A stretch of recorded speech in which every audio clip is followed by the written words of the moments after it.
계속해서 고린도전서 본문을 통해 살펴보고 있는 내용인데 고린도 교회 안에는 극단적인 금욕주의자들이 있었습니다.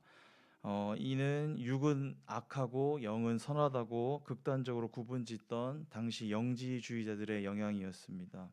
하지만 오늘 본문을 보면 바울은 결혼과 성을 긍정적으로 묘사하며 오히려 더 권하고 있습니다. 특히 바울은 성에 관해서는 아내와 남편 모두 그 권리가 자기 자신에게 있지 않고 상대방에게 있다고 하는데, 이는 당시 남성 상위 시대였던 로마 시대를 고려하면 매우 놀라운 파격적인 주장입니다. 당시 로마의 성문화가 얼마나 문란하고 또한 남성에 의해 얼마나 폭력적으로 지배되었는지 모릅니다. 여성을 남성의 소유물로 여기는 것은 당연한 일이었고, 그로 인해 여성의 삶은 전혀 보호되지 못했던 것이 바로 로마 시대의 어두운 모습이었습니다. 이처럼 영지주의자들의 영향으로 고린도 교회 내에는 극단적인 금욕주의와 또 이와는 완전히 반대로 극단적인 방종에 빠진 사람들도 있었습니다. 어차피 영은 육보다 우월하니까 육체와 관련된 삶은 어떻게 살아도 상관없다고, 즉 영혼만 깨끗하면 다 괜찮다는 극단적인 방식이 바로 영지주의였습니다. 특히 고린도 교회는 이 영지주의의 영향으로 말씀에도 나와 있는데, 남자가 여자에게 손대지 않는 것이 좋다는 구호를 외쳤습니다. 당시 어법에서 손대지 않는다는 표현은 성관계를 갖지 않는다는 말의 정중한 표현이었습니다. 이 구호는 교회 내에 있는 부부들에게도 강요되었습니다. 심지어 부부 사이에서도 성관계를 갖지 않고 금욕하는 것이 개인의 경건과 영적 성숙에 이를 수 있는 새로운 차원의 길이라고까지 주장되었습니다. 물론 바울도 어떤 측면에서는 이 구호에 동의를 하긴 하지만 이 구호를 적용하는 극단적인 금욕주의 방식에 대해서는 반대합니다. 바울 자신도 독신이었기 때문에 성적 충동을 제어할 수만 있다면 독신으로 사는 것이 더 바람직한 상태라고 말합니다. 그러나 하나님께서 각 사람에게 주신 은사가 다르기 때문에 만약 성적인 욕정을 절제할 수 없다면 차라리 결혼하는 편이 낫다고 분명히 말하고 있습니다. 우리는 하나님의 말씀을 듣고 순종하는 것에는 꽤 큰 도전과 어려움이 있는데, 저는 이 말씀을 듣자마자 바로 순종했습니다. 그래서 결혼했습니다.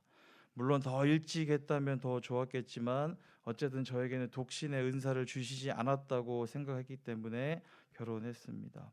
근데 결혼이 단순히 저의 정욕을 절제하기 위한 수단일까요? 바울은 3절과 4절 그리고 5절의 말씀에서 이렇게 말합니다. 남편은 그 아내에 대한 의무를 다하고 아내도 그 남편에게 그렇게 할지라. 아내는 자기 몸을 주장하지 못하고 오직 그 남편이 하며, 남편도 그와 같이 자기 몸을 주장하지 못하고 오직 그 아내가 하나니 서로 분방하지 말라. 다만 기도할 틈을 얻기 위하여 합의상 얼마 동안은 하되 다시 합하라. 이는 너희가 절제 못함으로 말미암아 사탄이 너희를 시험하지 못하게 하려 함이라. 네, 앞서 살펴봤듯이 남편과 아내가 평등하다는 견해는 당시 시대에는 상상조차 하기 힘든 것이었습니다. 그런데 이러한 바울의 견해는 로마 시대에만 해당하는 캐캐묵은 것이 아닙니다. 현대사회 가정과 부부의 관계는 어떻습니까? 오늘 본문에는 결혼에 대한 내용 이후에 이혼에 대한 내용도 나오는데, 요즘 우리 시대 가정과 부부 관계에 대해서도 너무나 필요한 말씀입니다. 현재 우리 시대의 안타까운 모습은 개인의 자유를 너무 강조한 나머지 가정에서 부부간에 지켜야 할 의무와 사랑의 관계를 다 무시하는 것입니다. 그저 내가 만족할 수만 있으면, 나만 좋으면 그만이라는 지나친 개인의 자유가 결혼과 이혼을 너무 쉽게 여기는 문제로 이어진 것입니다. 10절부터는 이혼에 관해서 말씀하고 있습니다. 특별히 10절을 보면 결혼한 자들에게 명한다고 하면서 이것은 내가 명하는 것이 아니라 주님께서 명하시는 것이라는 독특한 방식을 통해서 바울은 이혼에 관해서 말합니다. 이는 마가복음 10장에 나오는 예수님의 말씀을 인용한 것입니다. 하나님이 짝지어 주신 것을 사람이 나누지 못할지니라는 이 예수님의 명령을 근거로 하나님이 짝지어 주신 부부의 관계를 사람이 끊어서는 안 된다는 사실을 강조하고 있는 것입니다. 이혼과 관련된 이 바울의 권면은 극단적인 금욕주의를 통해 개인의 경건과 영적 성숙에 이를 수 있다는 거짓 주장을 하는 이 영지주의자들을 염두에 둔 것입니다. 앞서 살펴봤듯이 이들은 교회 내에서 남자가 여자에게 손대지 않는 것이 좋다는 구호를 외치며 성적 관계에 대한 부정적인 견해를 드러냈습니다. 그래서 부부 사이에서도 성적인 관계를 갖는 것을 매우 부정적으로 여겼던 것입니다. 이는 겉으로만 보면 이들의 이런 구호는 매우 경건하고 또 거룩한 삶을 지향하는 것처럼 보이지만 실상은 그렇지 않다는 것도 살펴봤습니다. 제가 아주 좋아하는 책이 있습니다. C.S. 루이스라는 사람이 쓴 스크류테이프의 편지라는 책입니다. 이 책은 특이하게도 상사 마귀가 부하 마귀에게 쓴 편지 형식으로 쓰여져 있습니다. 좀 더 자세하게 설명을 드리자면 지옥의 장관급인 마귀인 이 스크류테이프라는 마귀가 이제 신참인 자신의 조카인 마귀에게 쓴 여러 통의 편지의 형식으로 담겨 있습니다. 이 편지의 주요 내용은 사람들이 예수님을 믿지 못하도록 어떻게 방해 공작을 펼쳐야 하는가에 대한 것입니다. 책 내용 중에 이 지옥에 관해서 설명하는 장면이 있는데 요약하면 이렇습니다. 지옥에는 단 1mg의 즐거움이나 쾌락 같은 것 자체가 없다고 합니다. 아니 존재하지 않는 것을 넘어서 지옥에서는 즐거움이라는 것 자체를 만들 수조차도 없다고 합니다. 그러니 마귀들은 즐거움, 기쁨, 쾌락 자체를 전혀 알지 못합니다. 애초에 본 적도 없고 경험해 본 적도 없기 때문입니다. 그래서 마귀들은 그저 사람들에게 즐거움을 왜곡시키는 정도의 방법을 통해서 예수님을 믿지 못하게 할 뿐이라는 내용이 있습니다. 우리는 뭔가 절제하고 금욕한다고 하면 즐기고 누리는 것보다 더 경건하고 거룩하다고 의뢰 생각합니다.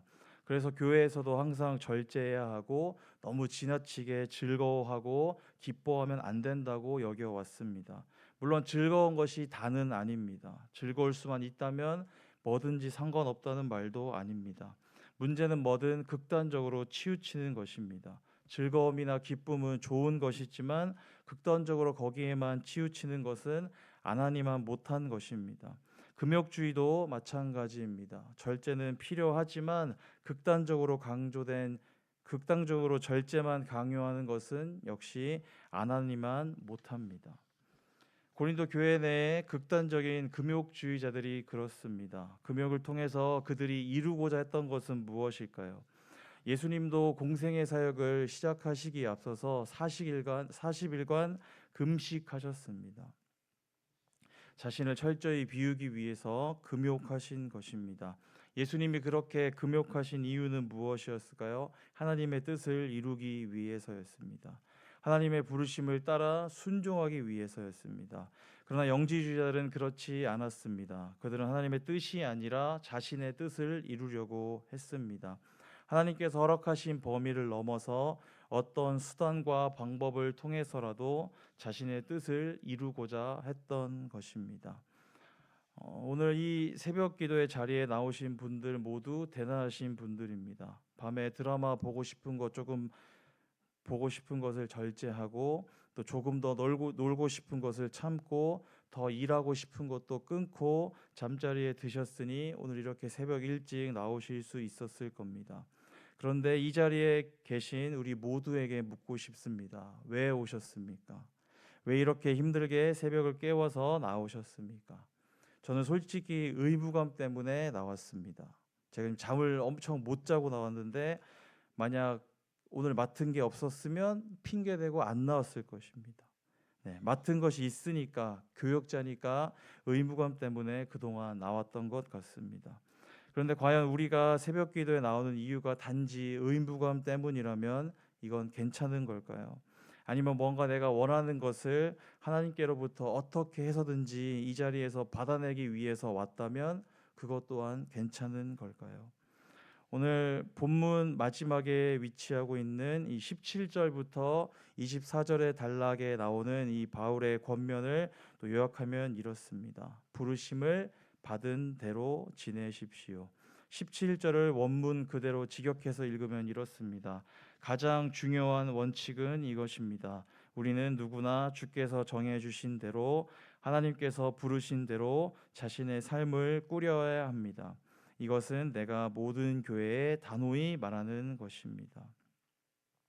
그리고 20절에서도 한 번 더 자기가 받은 부르심대로 지내라는 권면을 하고 최종 결론을 짓는 24절에서도 한 번 더 하나님 앞에서 자신이 부르심 받은 상태 그대로 지내라는 권면을 합니다. 이어지는 18절 이후의 내용을 보면 할례에 대해서 그리고 노예살이에 대한 이야기도 나옵니다. 지금까지 결혼과 이혼에 대해서 얘기하다가 갑자기 왜 할례와 노예살이에 대해서 이야기하는 걸까요? 바울은 이 할례와 노예살이라는 이 두 주제를 활용해서 자신이 주장하는 더 큰 요점을 설명하려고 하는 것인데 그 요점은 바로 앞서 살펴봤듯이 17절, 20절, 24절에서 말하는 하나님 앞에서 자신이 부르심 받은 상태 그대로 지내라는 것입니다. 바울은 오늘 본문 전체를 통해 이렇게 말하고 있는 것입니다. 당신이 독신이라면 결혼하라는 압박을 받을 필요가 없고 당신에게 배우자가 있다면 그와 이혼하라는 압박을 받을 필요도 없다는 것입니다. 바울이 할례와 노예살이라는 주제로 말한 이유도 이와 같습니다. 그리스도 안에서 이제 할례 받은 유대인도 할례 받지 않은 헬라인도 없다는 것입니다. 그리스도를 통해서 구원을 받고 자유함을 얻었으니 이제 노예도 자유인도 없다는 말을 하는 것입니다. 결국 바울은 오늘 본문을 통해 그리스도 안에서 우리는 모두 하나라는 이야기를 하고 있는 것입니다. 즉 남자나 여자, 유대인과 헬라인, 그리고 노예와 자유인의 구분은 예수 그리스도의 복음 안에서 아무것도 문제될 것이 없다는 것입니다. 이 본문을 통해 우리에게 말씀하고 있는 것은 바로 이것입니다. 복음을 통한 하나님의 부르심, 즉 사람들을 믿음에 이르게 하고 메시아의 백성에 속하게 하는 하나님의 부르심이 사회적, 문화적 신분보다 훨씬 더 중요하다는 것입니다. 오늘 이 새벽 기도의 자리에 왜 나오셨습니까? 저처럼 혹시 의무감으로 마지 못해서 나오셨다면 하나님께서 우리에게 주신 크고 놀라운 복음의 은혜를 잊지 않고 복음에 대한 감격과 열정을 회복시켜 주시기를 간절히 기도하시기 바랍니다. 혹시 뭔가 더 큰 일을 이루고자 이 자리에 오셨을까요? 그렇다면 내가 이 세상에서 이루고자 하는 그 어떤 것보다 하나님의 부르심이 더 크다는 것을 믿고 굳게 신뢰할 수 있기를 위해서 간절히 기도하시기 바랍니다. 이 세상에서 우리를 하나님의 자녀로 불러주신 하나님의 부르심보다 더 큰 것은 없습니다. 그 사실을 기억함으로 오늘 하루 주님이 주시는 평안과 기쁨으로 살아가게 달라고 간절히 기도하는 우리 모두가 되기를 소망합니다. 기도하겠습니다.